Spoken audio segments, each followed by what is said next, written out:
Baseball was introduced to the Dominican Republic in the late 19th century by Cuban immigrants fleeing the 10 Years' War.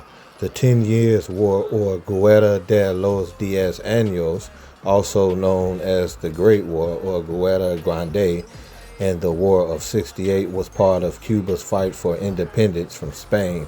The uprising was led by Cuban-born planters and other wealthy natives. On the 10th of October 1868, sugar mill owner Carlos Manuel de Céspedes and his followers proclaimed independence, beginning the conflict. This was the first of three liberation wars that Cuba fought against Spain, the other two being the Little War from 1879 to 1880 and the Cuban War of Independence, 1895 to 1898. The final 3 months of the last conflict escalated with the United States involvement, leading to the American-Spanish War. Baseball first came to the Dominican Republic as early as the 1870s. It was introduced by Cuban sugar businessmen, also known as sugar moguls, who had brought the sport with them from Cuba. At first, baseball was mostly played in urban areas like the capital city of Santo Domingo. But what really made the sport explode in popularity was not the city, it was the sugar plantations. Back in those days, sugar plantations were a huge part of the Dominican economy. Workers spent long hours cutting sugar cane, but during a slow part of the growing season called tiempo muerto, or dead time, work became lighter. And during those slow periods, workers began playing baseball. What started as a pastime soon became something much bigger. Sugar companies started sponsoring teams, and baseball became part of plantation life.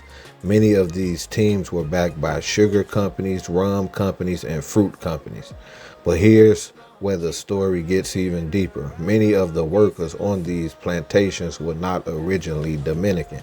They were seasonal workers from the West Indies, Caribbean islands, where cricket had been much more popular than baseball. When these workers settled in Dominican sugar towns like La Romana and San Pedro de Macorís, they adapted to baseball and helped grow the sport.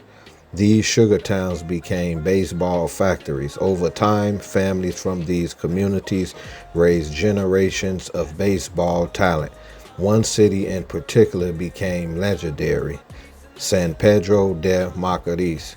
This city became known as the cradle of shortstops because so many great Dominican infielders and baseball stars came from there.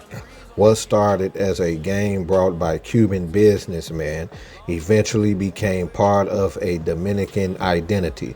Baseball moved from plantations to local communities to professional leagues and eventually to Major League Baseball. Today, the Dominican Republic produces some of the best baseball talent in the world, but that history started with sugar plantations, Caribbean migration, and workers playing a game during slow season. So what do y'all think?